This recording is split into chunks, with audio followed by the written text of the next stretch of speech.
So Jonet Heyman, another victory, a back-to-back one, a great ride yesterday, but I think even better today, you were closer to the top riders. Okay, yes, I didn't know that. Okay, but from the start yesterday, I rode a little more reserved from the start. Today, we had a bunch, and I just went with them straight from the start. So yeah, it was a faster ride today.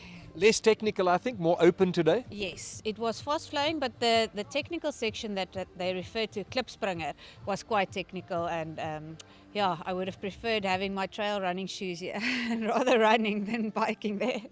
Now, it must be pretty tough for some of the tough guys to get put away by a lovely lady on a mountain bike like yourself. Do they comment? What do the guys say when you leave them in the dust? No, they're quite supportive actually, and go, well done. Yeah, so no, I don't think they mind. They support me. Yeah. Back to the serious business of the race. I mean, you must be untouchable in the ladies now. No, I don't think so. You never know what's going to happen tomorrow, but let's see.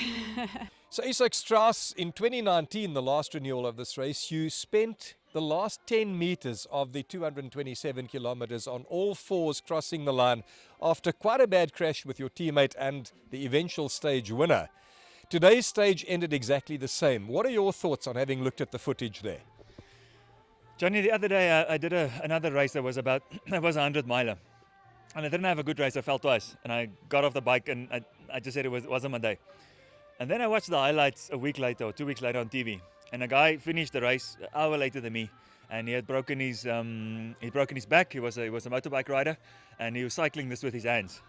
I was watching the interview and he said he broke his back 2 years ago. And now we're cycling.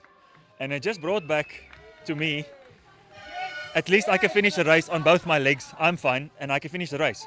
I didn't have a good day. I fell twice, but this guy doesn't have the use of his legs. So he sat there, took out his one leg with his hands, took out his one leg with the other hand.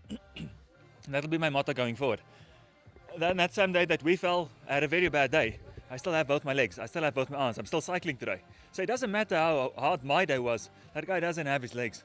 So at the end of the day, I think that just taught me some humility again, and rather finish the race and be okay or be second and not be hurt, because the consequences after that is much bigger than you can think. But the actual crash today, you saw it, the replay here, you know, Peter Corky, your team mate for Trans-Augrabies, which isn't going to happen, and of course CP van Wyk, the eventual stage winner. Tight little area for a sprint, but the handlebars seemed to touch a bum and down they went. The difficult thing coming down here, it's snakes, and it's quick, and it's downhill, and it's loose sand as well. So anything can happen. So I don't know. You're always going to race, and it's always going to be close. But rather err on the side of caution than err on the side of injury, because now you're out for how many months you need to come back. It's difficult to say now, ex post facto. But when you're in the moment, you know it's going to happen. But how do you not do that? I mean, or you must say we must finish on top, and the guy that's over there first just comes down. At the end of the day, it's racing.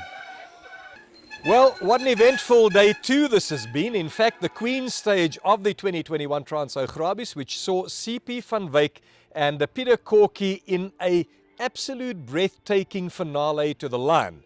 Well, what happened is history, because Corky found the road a little bit too narrow for himself, bumped into the behind of CP van Wyk, then made contact with our barriers here and cartwheeled across the line, sadly out of the race with a broken collarbone. In the women's race, Jonet Heyman again winning the women's, but this time even closer to the top men than yesterday. She's on an absolute blinder form-wise, but better weather, better conditions, better gears you can't wish for. Trans-Augrabies 2021, a winner, I think 4 winners. Wonderfully well done.